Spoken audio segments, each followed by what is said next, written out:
Sometimes just one piece of evidence is sufficient to expose the wrong-headedness of an entire ideology. I think I've found just such a piece of evidence. I'm looking at a study published in the Review of Economic Studies. It covers 20 years of data out of Spain, and it looks at hiring decisions depending on the number of women on a selection panel. It looks at 150,000 job applicants and nearly 2,500 evaluators. Now, this comes against the backdrop of a DEI ideology that creates pressure to have more women in more senior positions.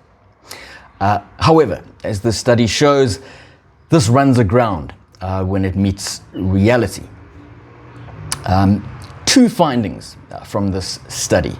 One, comparing a hiring panel with 0 women to one with 1 woman.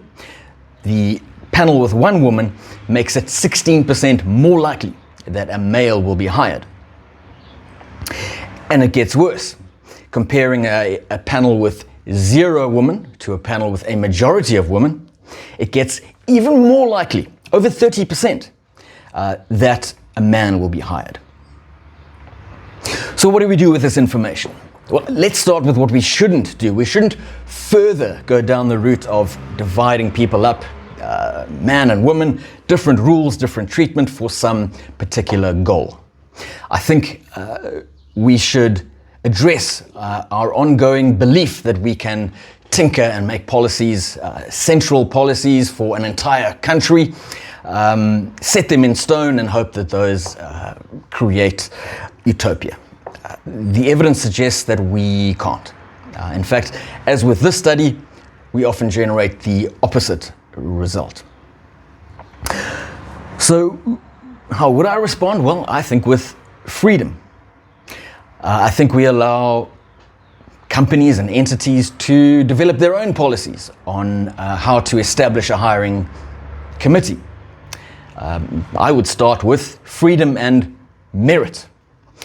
But this sort of thing needs decentralization, experimentation. It needs some failure and reform.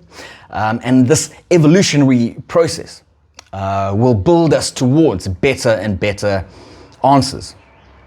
Approaches that work will be expanded, and those that don't work, like those explored in this study, will be evolved out.